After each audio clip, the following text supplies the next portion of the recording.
नमस्कार दोस्तों, स्वागत है आपका बालाजी एस हिंदी क्लास में। तो इस क्लास में हम ईवीएस का प्रैक्टिस सेट हल करेंगे जो कि सीटेट के लिए बहुत ही महत्वपूर्ण है।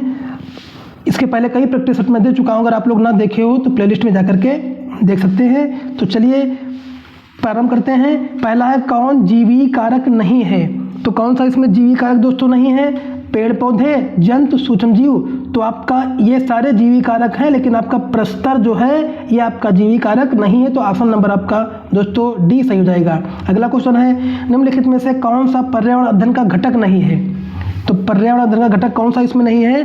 तो दो का ऑप्शन नंबर मानव भी है, आपका वायुमंडल भी है, जयमंडल भी है, लेकिन आपका सौरमंडल नहीं है। दोस्तों सीटेट के लिए ये क्वेश्चंस बहुत सरल हैं, लेकिन आगे आप जैसे ही बढ़ेंगे आपको क्वेश्चन अच्छे मिलेंगे।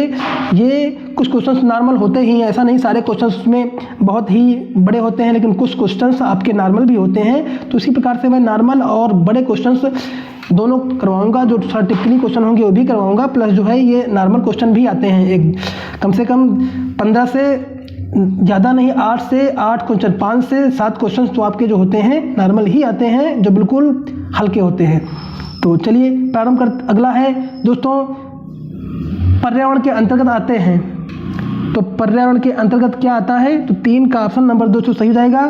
मकान, सड़कें, पूजा स्थल, ये आपके पर्यावरण के अंतर्गत दोस्तों आते हैं। तो ऑप्शन नंबर सी दोस्तों सही हो जाएगा। प्राकृतिक एवं सामाजिक, प्राकृतिक सांस्कृतिक पर्यावरण के बीच अंतःक्रिया का उदाहरण है दोस्तों। तो अंतःक्रिया का क्या उदाहरण है दोस्तों? तो 4 का ऑप्शन नंबर दोस्तों सही हो जाएगा। 4 का ऑप्शन नंबर वनों की कटाई है, शिकार है, निर्माण है, ये सारे हैं आपके। तो ऑप्शन नंबर आपका दोस्तों इसका डी दोस्तों सही हो जाएगा।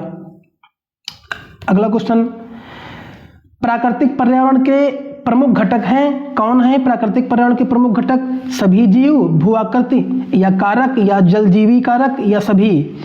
तो ऑप्शन नंबर आपका दोस्तों सही जाएगा। जो प्राकृतिक पर्यावरण के घटक होते हैं वह आपके जीव भी होते हैं और आपका भू आकृतियाँ भी होती हैं, जलवायु भी होता है। तो ऑप्शन नंबर आपका दोस्तों ये डी सही हो जाएगा।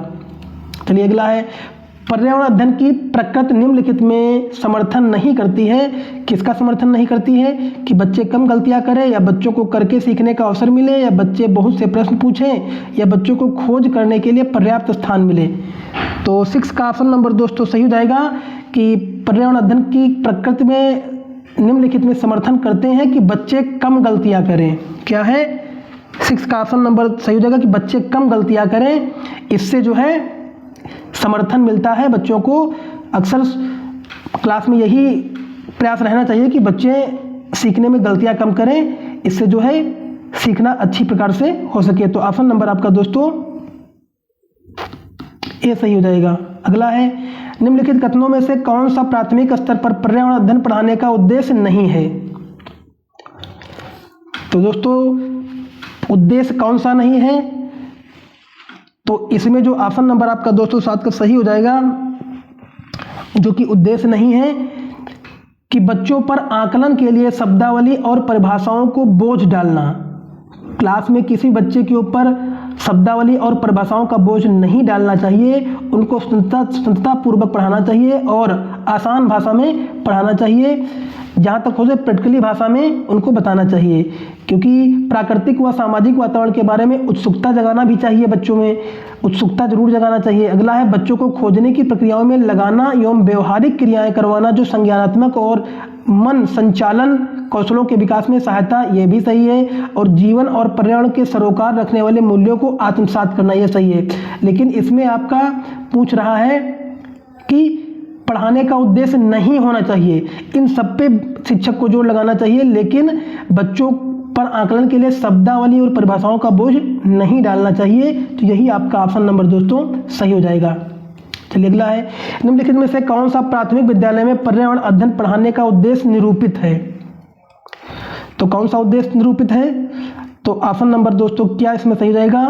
बच्चों को तकनीकी शब्दावली परिभाषाओं से परिचित कराना, या पर्यावरण अध्ययन से संबंधित तकनीकी शब्दों का आकलन करना, या अपने ज्ञान का विस्तार करने के लिए बच्चों को सूचना देना कि उन्हें कौन सी पुस्तक पढ़नी चाहिए, या विद्यालय में बच्चों के अनुभवों को बाहरी दुनिया से जोड़ना। तो ऑप्शन नंबर दोस्तों क्या सही हो जाएगा? जो कि ऑप्शन नंबर आपका दोस्तों सही हो जाएगा। 8 का ऑप्शन नंबर दोस्तों सही होगा। कि विद्यालय में बच्चों के अनुभवों को बाहरी दुनिया से जोड़ना, जो कि ऑप्शन नंबर आपका दोस्तों डी सही हो जाएगा। बिहार राज्य में कक्षा 5 तक का पर्यावरण अध्ययन कैसा विषय है? तो ये जो आपका जो विषय है ये दोस्तों हो जाएगा 9 का ऑप्शन नंबर ए एकीकृत विषय है। बिहार राज्य में कक्षा 5 तक का जो विषय है वो एकीकृत विषय है, तो ऑप्शन नंबर ए दोस्तों सही हो जाएगा। पर्यावरण की परिभाषा क्या है? तो 10 का ऑप्शन नंबर क्या है? चीज़ें जो हमें घेरती हैं, यानी हमारे चारों तरफ पर्यावरण वही होता है जो हमें चारों तरफ से घेरे रहती हैं, जो हमको दिखाई देता है, पेड़ पौधे, आपके जो है पहाड़ और हमारे आसपास के जो भी चीज़ें हैं वो सब क्या है? पर्यावरण का एक हिस्सा होती हैं। तो ऑप्शन नंबर आपका दोस्तों चीज़ें जो हमें घेरे रहती हैं, यही आपका ऑप्शन दोस्तों सही हो जाएगा। अगला है, निम्नलिखित कक्षाओं में पर्यावरण अध्ययन पढ़ाने के लिए निम्नलिखित में से कौन सा उद्देश्य संबंधित नहीं है? तो 11 का ऑप्शन नंबर दोस्तों क्या सही हो जाएगा? कौन सा नहीं है? कि विज्ञान के आधारभूत प्रत्ययों और सिद्धांतों को रटकर याद करवाना। जहां पर रटने की बात आई तो उसको तुरंत नकारना चाहिए। किसी भी समय किसी भी परिस्थिति में बच्चों को रटाने की विद्या नहीं सिखाना चाहिए और पर्यावरण को खोजने के अवसर प्रदान करना चाहिए। वेरी इंपॉर्टेंट है कि अवसर बच्चों को देना चाहिए। अवलोकन, मापन, भविष्य कथन और वर्गीकरण जैसे कौशलों का विकास भी करना चाहिए और भौतिक और सामाजिक परिवेश के प्रति संवेदनशील भी विकसित करना चाहिए। तो ऑप्शन नंबर आपका दोस्तों ए सही हो जाएगा। नहीं पर जरूर ध्यान दो दोस्तों। अगला है, पर्यावरण अध्ययन की अंतः विषयों प्रकृति पर्यावरणीय मुद्दों को ... द्वारा संबोधित करती है। तो क्या संबोधित करती है? तो 12 का ऑप्शन नंबर दोस्तों सही हो जाएगा कि विज्ञान, सामाजिक विज्ञान और पर्यावरण अध्ययन की विषय वस्तु और पद्धति का प्रयोग। तो ऑप्शन नंबर आपका दोस्तों क्या सही हो जाएगा? ऑप्शन नंबर आपका डी दोस्तों इसमें सही हो जाएगा। चलिए अगला है, पर्यावरण अध्ययन में विषय वस्तु थीम आधारित उपागम को अपनाने के संदर्भ में निम्नलिखित में से कौन सा तर्क सबसे अधिक सशक्त होगा? तो जो तर्क सबसे अधिक सशक्त होगा वो क्या हो सकता है? वो दोस्तों हो सकता है 13 का ऑप्शन नंबर हो सकता है कि यह पाठ योजनाओं को एक ढांचा प्रदान करने और शिक्षण को अधिक प्रभावी बनाने में मदद करता है। क्या ये हो सकता है?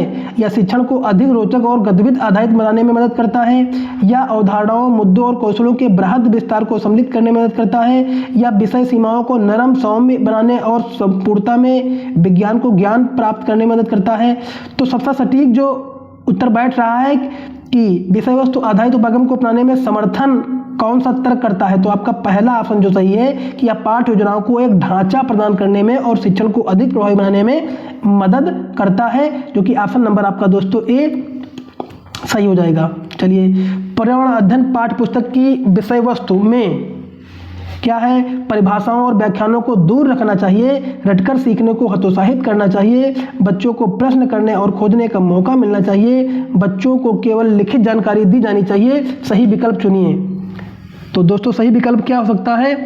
तो ये आपका सही विकल्प हो जाएगा दोस्तों, एक तो परिभाषाओं और व्याख्याओं को दूर रहना चाहिए, ये भी सही है। अगला है, बच्चों को केवल लिखित जानकारी दी जानी चाहिए। सही विकल्प चुनिए। तो ये क्या है? पुस्तक की विषय वस्तु में क्या सही है? तो 14 का ऑप्शन नंबर ए सही हो जाएगा। ऑप्शन नंबर ए दोस्तों सही हो जाएगा, जो कि ऑप्शन ए और 4 सही है, तो ऑप्शन नंबर ए में दोस्तों है, ये आपका सही हो जाएगा। अगला है, अपने पर्यावरण की स्वच्छता और शुद्धता का मूल्यांकन करना प्रमुख उद्देश्य है। तो पर्यावरण की स्वच्छता और शुद्धता का मूल्यांकन, ये जो आपका उद्देश्य होता है, पर्यावरण की स्वच्छता और शुद्धता, तो ये आपकी भावात्मक क्षेत्र में आता है। तो ऑप्शन नंबर आपका भी दोस्तों सही हो जाएगा। तो दोस्तों इस जो है प्रैक्टिस सेट में इतने ही क्वेश्चनों को रखेंगे। अगर वीडियो अच्छा लगा हो तो लाइक करिए, कमेंट करिए, चैनल को सब्सक्राइब कर लीजिए। ये सीरीज आपको दोस्तों 387 क्वेश्चनों की मिलेगी। इसी प्रकार से क्वेश्चन आपको मिलेंगे और इससे अच्छे भी क्वेश्चंस मिलेंगे। इसका लेवल भी हाई रहेगा। तो ऐसे क्वेश्चंस आपको 300 से ज़्यादा क्वेश्चन मैं आपके लिए लाए हैं। ये सीरीज आपकी लगातार चलेगी। अगर इसके पहले भी वीडियो ना देखा हो तो आप प्लेलिस्ट में जाकर के देख सकते हैं, क्योंकि इसके पहले कई पार्ट में बना चुका हूँ। आप ईवीएस के और पर्यावरण अध्ययन ईवीएस के और जो है एसएसटी के और सीडीपी के आप लोग प्लेलिस्ट में जाकर के देख सकते हैं। और प्लीज़ आपसे गुजारिश है कि जितने आपके ग्रुप हैं पढ़ने वाले बच्चे हैं उनको भेज दीजिए ताकि उनको भी इसका फ़ायदा मिल सके। धन्यवाद।